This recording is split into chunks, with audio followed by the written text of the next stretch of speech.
खलील है। मैं आज चूँकि सबको पता है कि सुहेल अफरीदी का यहाँ पे गवर्नर साहब हलफ उठा रहे थे, तो ये जितने भी आप क्राउड देख रहे हैं ये सब जवान हैं। और जैसा कि आपको पता है कि अली अमीन गंडापुर इससे पहले सीएम थे केपी के, तो अब जो है पीटीआई वर्करों का और जो यूथ के वर्करों का जो जुनून है उसने ये फैसला किया कि सीएम में थोड़ा सा मसला आ रहा है, तो इमरान खान जो है ना उसने अपना नामज़द वज़ीर आला सुहेल अफरीदी के नाम अनाउंस की है और आज उसका हलफनामा यहाँ उसने हलफ ली है। इंशाल्लाह वो कल से बाकायदा सीएम का कुर्सी संभालेगा।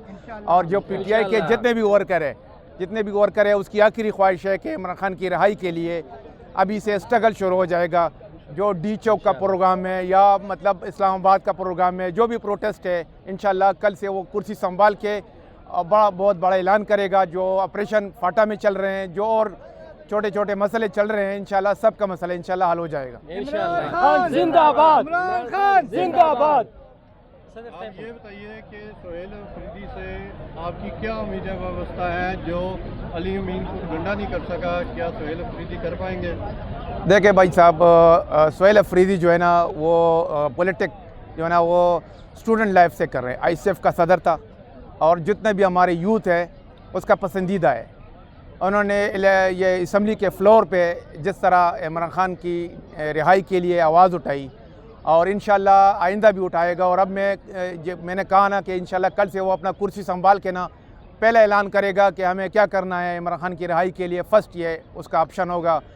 और जो केपी में जो ऑपरेशन चल रहे हैं मिनरल के नाम पे या कोई और इस तरह कोई एग्रीमेंट हो रहे थे, इंशाल्लाह सबका खात्मा होगा। और सुहेल अफरीदी का जो है ना आपका नाम अफरीदी है तो कबाइल से उसका ताल्लुक़ है। सारा कबाइल जो जितने भी कबाइल है, मुमन है, खलील है, जो वज़ीरिस्तान है, जितने भी है, इंशाल्लाह इसके शाना बशाना खड़े होंगे और इसका जो है ना उसका अगले लाहे अमल का इंतज़ार करेंगे कि इमरान खान की रिहाई के लिए वो क्या कदम उठाएंगे। तो सब इस इंतज़ार में इंशाल्लाह इसी हफ़्ते में या 2 हफ़्ते बाद या इंशाल्लाह ये जो भी ऐलान करेगा तो यूथ और कबाइल और पेशावर के पठान जो है ना सारे इनके शाना बशाना इंशाल्लाह लड़ेंगे। इमरान भी आएगा।